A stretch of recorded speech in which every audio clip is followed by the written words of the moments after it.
ازاي ألف أسطورة للرواية بتاعتي؟ عزيزي الكاتب، خليني أحكي لك.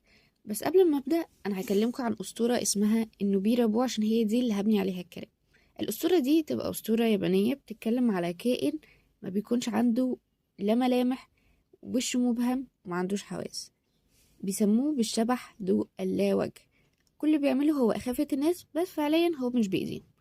بيظهر أحيانا كشخص مألوف للضحية، بعد كده بتختفي الملامح ببطء ببطء ببطء، لحد ما يبقى وشه مجرد طبقة بالجلد الخالي من أي تعبير أو الملامح.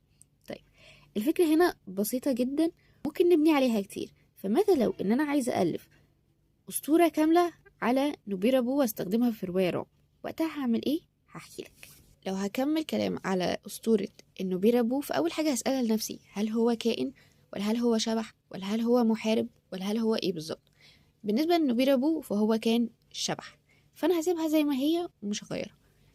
تاني حاجة هفكر فيها هي الهدف بتاعي والهدف بتاع الكائن. يعني الهدف بتاعي ان هو هيكون حاجة هستخدمها في رواية رعب، صح؟ فبالتالي انا عايزاها مخيفة.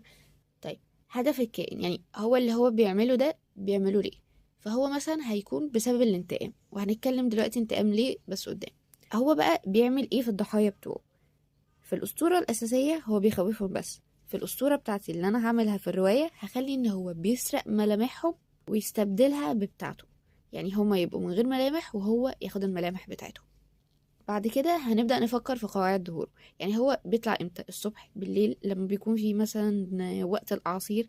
فأنا قررت مثلا إن هو هيبقى بيطلع قبل الفجر في المناطق المهجورة. طيب، الطقوس بتاعته، هو بالنسبة للأسطورة بتاعتنا هو بيظهر لوحده، صح؟ بس انت ممكن في الأسطورة بتاعتك هو ما يكونش الكائن ده بيظهر لوحده، هو يكون في طقوس لتحضيره. فعلى حسب بقى انت عايز ايه. بعد كده، ازاي احمي نفسي منه او اتخلص منه؟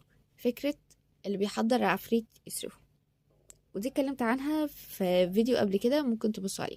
بالنسبة للأسطورة بتاعتنا هتبقى ان انت اصلا المفروض تكون عارف اسم الكائن ده وتكرر اسمه 3 مرات.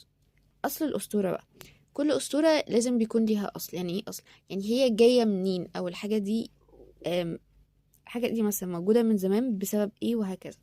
فمثلا أصل الأسطورة بتاعتنا هنألف إن هي شخص اتولد بملامح مشوهة، تمام؟ فالناس كلها كانت بتنفر منه وبتبعد عنه وبتعامله بطريقة مش كويسة، لحد ما مات في عزلة تماما، وحيد متألم.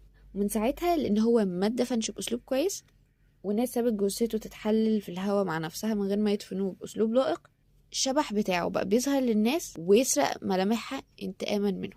احكي لي بقى عزيزي كده، لو انت هتألف